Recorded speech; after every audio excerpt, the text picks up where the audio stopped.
మరొకసారి గుర్తు చేసి నా క్వశ్చన్ పూర్తిగా అర్థం కాల. గద్దర్ గారి గుర్తు చేయడం అనేది ఈ జనరేషన్కి మీ ఆంతర్యమా?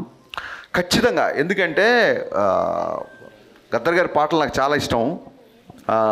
ఒక మంచి సందర్భం దొరికింది, దట్టు ఒక అమ్మాయితో పాడించే సందర్భం దొరికింది. సో అందుకు అమ్మాయి చాలా గర్వంగా గద్దర్ ఫ్యాన్ అని చెప్పుద్ది. So yeah, that's what I want to tell. Thank you so much అన్న. Thank you.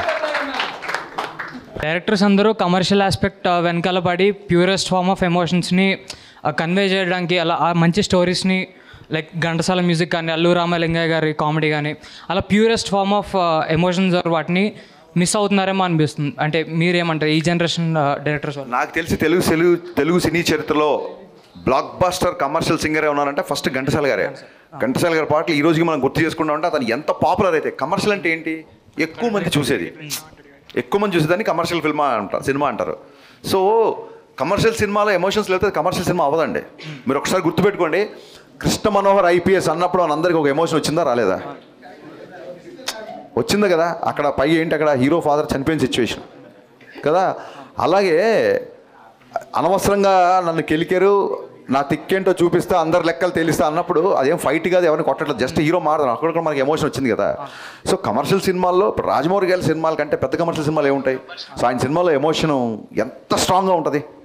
నాకు బాగా నచ్చిన విషయం, మళ్ళీ మీతో షేర్ చేసుకున్న విషయం ఏంటంటే, ఒక హిస్టారికల్ బ్యాక్డ్రాప్లో గుర్రాలు, కత్తులు, రథాలు, ఇంత పెద్ద ఆర్మీ లాంటి బాహుబలి 2 లాంటి సినిమాలో సింగిల్ ఫైట్ లేకుండా ఓన్లీ ఎమోషనల్ కంటెంట్ మీద ఇంటర్వెల్ సీన్ తీశారంటే అందులో ఎంత ఎమోషన్ ఉండాలి అది ఆ సినిమాకి. అప్పుడప్పుడు కమర్షియల్ సినిమాలో ఎమోషన్ మిస్ అవుతుండొచ్చు, బట్ కమర్షియల్ సినిమాలో ఎమోషన్స్ ఉండదు అనేది నేను ఏకీపించను. యా, మిరపకాయ సినిమా తీసేటప్పుడు అరే నేను ఈ సినిమా చేస్తే ఎలా ఉంటుంది అని మీకు ఎప్పుడైనా అనిపించిందా అన్న? నాకు అర్థం కాల. మిరపకాయ సినిమా మీరు హీరోగా చేసి ఉంటే ఎలా ఉండేది అనిపించిందా అన్న?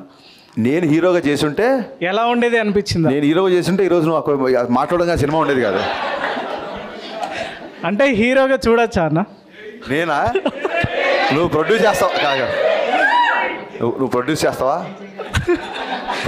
చూసావా? నవ్వుతున్నావు. హీరోగా ఆడియన్గా చూస్తాను, ఎంజాయ్ చేస్తాను. నేను కాదు బాసు, నేను ఒకటి ఫిక్స్ అయిపోయా. ఇవాళ కెమెరాస్ ఉన్నాయని చెప్పి అందరూ నన్ను ఆడుకోవడానికి వచ్చారు.